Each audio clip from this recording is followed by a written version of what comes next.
Hello everybody.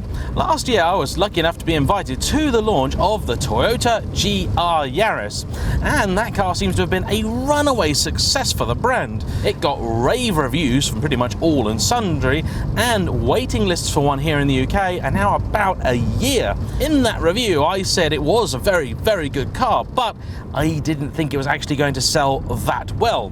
It would appear I was wrong. Now, I'm quite confident that Toyota's accountants don't see it as the same unqualified success, because even at the prices they were charging, I'm not sure how they were making any money. However, today I am once again driving a GR Yaris.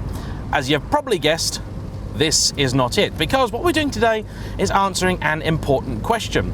The GR Yaris was built explicitly as a homologation special, a car designed to allow Toyota to take a special version of the Yaris rallying.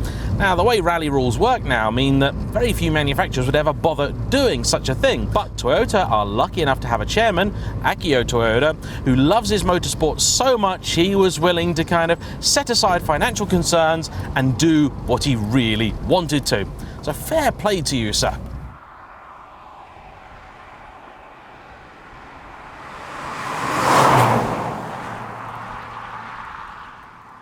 I think it's very fair to say the GR Yaris landed on its feet, with many people comparing it quite favourably to some of the all-time greats. That was myself included, where I drew comparison between it and a Lancia Delta Integrale, a car I think we can all agree is rather iconic and a genuine rally legend.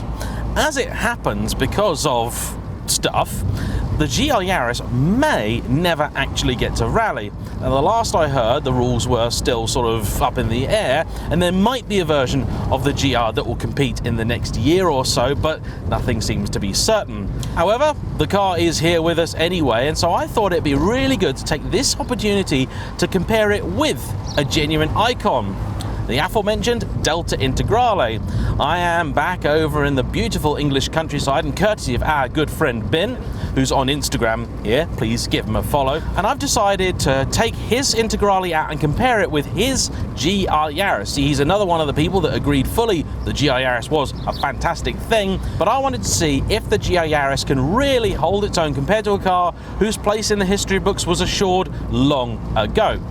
You park these two side by side and it's very obvious which is the new car. The Yaris towers over the Delta Integrale, but I am very happy to put one sort of common misconception aside very quickly. You would think reasonably that yes, the GR is bigger and it's got more power and all that jazz, but obviously being modern and filled with airbags and all that stuff, it will be heavier.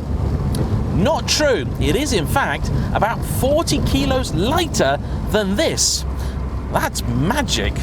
The truth is, actually, it's not so much that the GR Yaris is light, which it is, but the Integrale is rather heavy for a hatchback of its day. It took a long time for me to actually get a proper drive in one of these because we didn't have very much luck. Ben actually has two of these, one of which may be going up for sale soon. We had some brake issues first time round, and then second time when I drove this exact car, the tyres on it were actually really quite stiff, and that meant the car didn't ride as it should.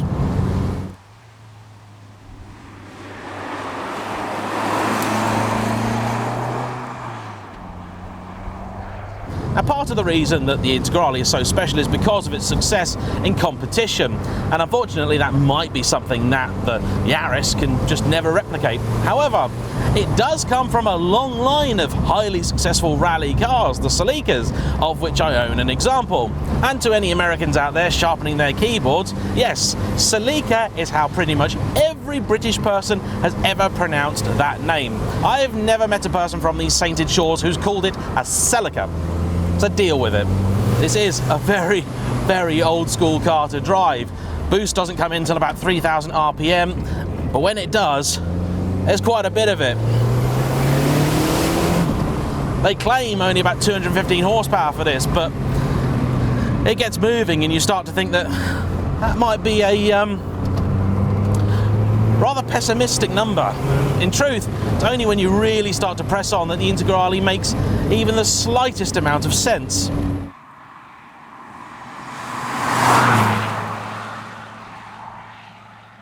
values of these have been going up and up and up for years now, to the point where to get a really good late Evo 2 such as this, you could pay about £75,000. Now, one did recently go to auction and made, I think, correct me if I'm wrong, 200 grand. It was a pretty much no miles final edition car, which was a Japanese special, but that's just nuts. I could never ever pay that kind of money for a car like that, and that's a museum piece. You can't drive a car like that, but something like this you can, and you can really enjoy it. But the Integrale isn't a perfect car. The steering is just a little bit imprecise. It's just a little bit vague, especially around the dead ahead. And when you're not utterly and totally caning it, the chassis just doesn't really seem to work. It has this famous long travel suspension, but seems a little bit more jittery and uncomposed than you would expect up until that moment you give it the big one. And I suppose you could say, well, yes, that's because that's exactly what this car was designed for. Giving it the big one is all it's meant to do. These were only available in left-hand drive too, which I'm not really a fan of, but you know, that's the way you've got to have it. You could get the earlier Integrales, quite a few of them, in right-hand drive, and it would be possible to convert this to right-hand drive, but I am told if you do that, the steering gets even worse. I'm not sure you'd really want that. Then it wouldn't be very original either, and you'd really upset the purists. Gearbox is a bit of a weak point too. It's a 5-speed item, and it's just not very good. It's a bit vague, a bit indistinct, and just a bit sloppy, really. It eventually works. However, this does truly feel like a very special thing. Maybe part of it's because I'm just not used to the regular item. You would have had a normal Integrale hatchback at the time. Actually, when this car came out, the normal Integrale was way old, but you got these classic yellow dials that are really cool looking, very hard to read. These are amazing beige Alcantara seats, and it does feel truly, really special.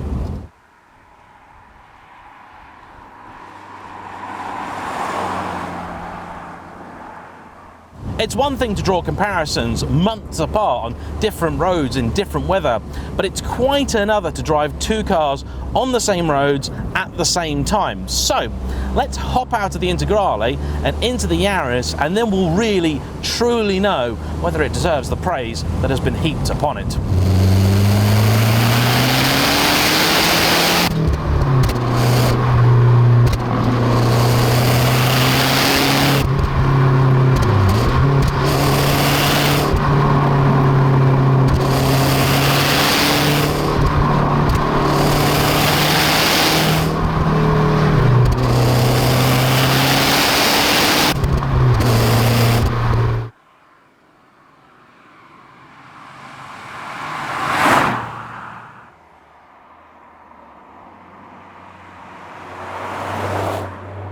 You step into the GR Yaris and it really does feel like you've moved forward a quarter of a century.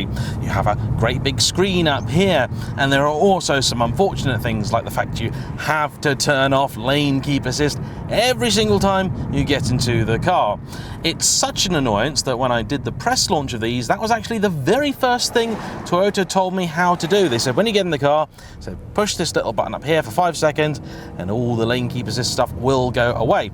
Very handy when you're on narrow country lanes, which are not the best because the car will otherwise just beep at you constantly. In terms of specification, I don't want to talk too much about numbers today. If you want to know more about that, go and watch my review or one of the many others on this car. But as you might imagine, it's a little bit more impressive than the Integrale.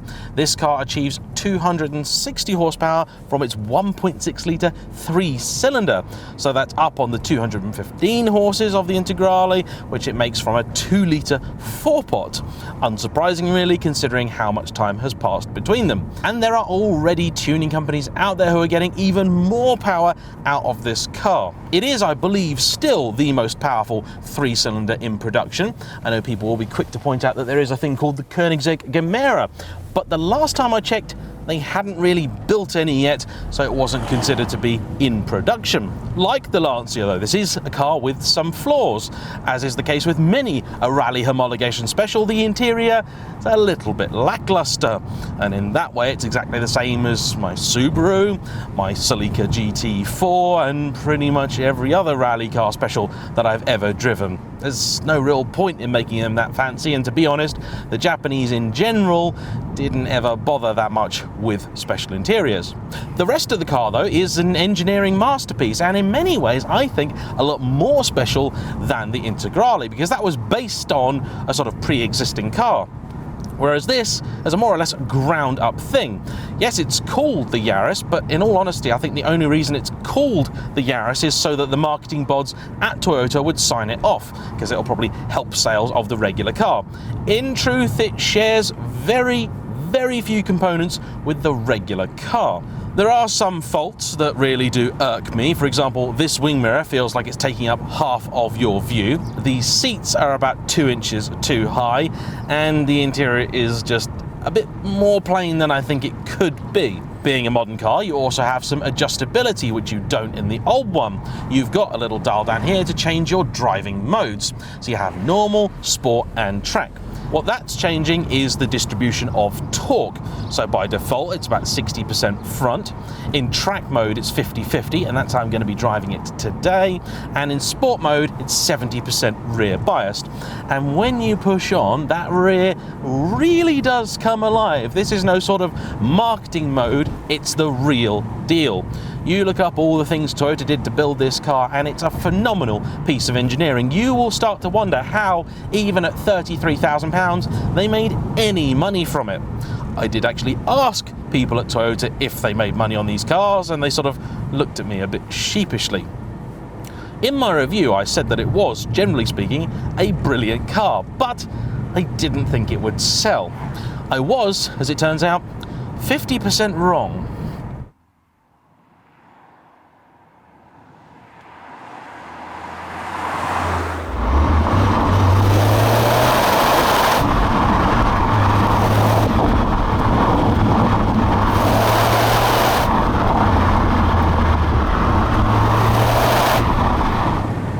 Because you see, it is a brilliant car, and it's sold. Now, the numbers it's sold in were never ever going to be that great.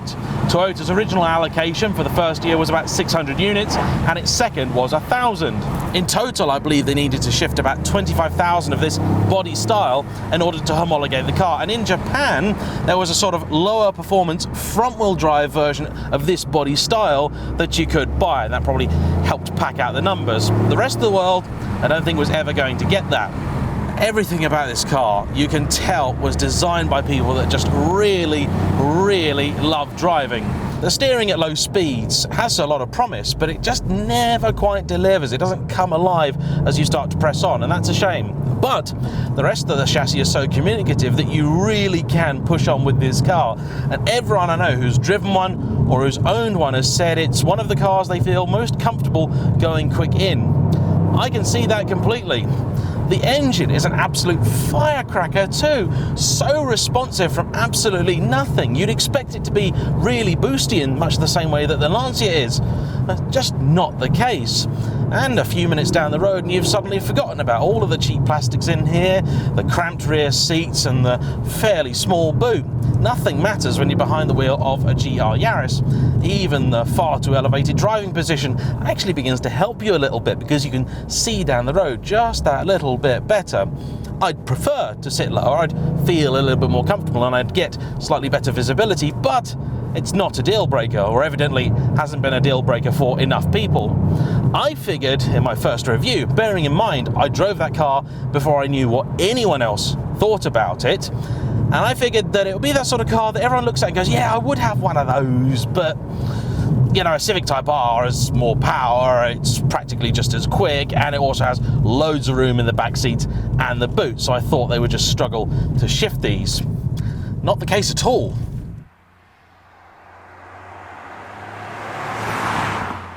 I don't know if I actually ever even said this in the original review, but when we filmed those first press cars, Toyota had actually already been giving these out to certain tuning companies because they knew that that was going to be a huge part of the ownership experience, like it is for many great Japanese cars. You know, they knew people were going to want to change them about, going to want to play with them. That's just part of ownership. That's how it is with these cars.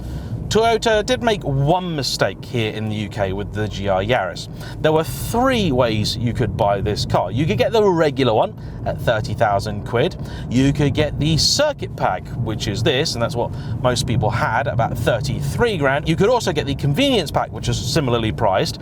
Now that didn't have these nice wheels, it had more ordinary tyres on it, and it didn't have the trick limited slip diffs front and rear. What it did have though was sat-nav, a better sound system, parking sensors, and a few other luxuries. The fact is, everybody I know I spoke to who's got one of these really wanted those luxuries, but they knew that what they'd prefer is the trick diff and all of the performance stuff. Let's be honest here, who's going to say, you know what I want? I want that brand new hardcore limited edition rally car, but I want the one without the performance goodies, but with some nicer speakers in it. That's a shame. What they should have done is done the ordinary base car at 30 grand, because they did sell a couple of those. Good luck selling that if you've got one. Then the circuit pack at 33 odd grand, and then they should have done the circuit pack Lux or the circuit pack Plus and taken all of the convenience features and added it onto the circuit pack. Now in some markets in the world you can actually have that, but here, because of the way we do things and regulations and all that jazz, Toyota I don't think thought it was going to be worth homologating that many different combinations. I hope maybe going forwards they'll introduce a way of doing that, because I think that would be a good seller for them. But as it is, considering you've got to wait a year for the car, I don't think Toyota are that fussed. And it really is magic. It moves down a road in just such a sensational way. If speed is something that interests you, this is going to go as quickly down this road as more or less any car I could name. It's rare too, although you see quite a few of them. I think the reason for that is that, unlike some other cars, every single one of these, probably, is actually getting used. I'm sure a couple are going to be squirreled away for the odd speculator here and there, and in 5 or 6 years they probably are going to fetch quite good money, especially if you've got one with no miles on it. But I do like to see them used, and Ben has definitely been using this. And this is my reminder, if you haven't signed up to his Instagram yet, please do. He's supplied quite a few cars to this channel as a real stand-up guy who's very, very generous, well, to me anyway. I believe Ben's son has actually even ordered one of these. I do like father and son car stories. Always warms my heart.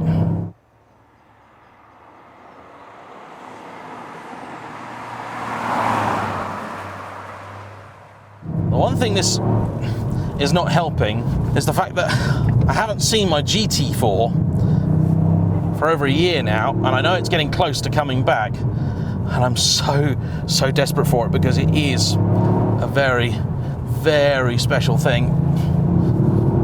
And up ahead, we now have my buddy Darren, who's been out having fun in the Delta Integrale.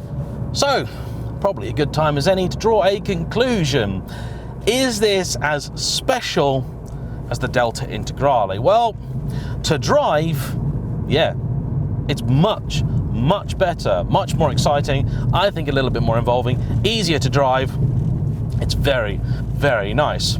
However, the Integrale has history on its side, and I kind of feel like the Yaris has had its chance at true greatness taken from it. And that's a shame, because I do believe this car deserves to go down in history with the same kind of love, adoration and respect as that old thing up front. The GR Yaris really is that good. Months and months on, many reviews later, it's still a fabulous car. Thanks to you all for watching. Please like, comment down below, subscribe if you haven't already, and we'll see you all for the next one. Bye-bye.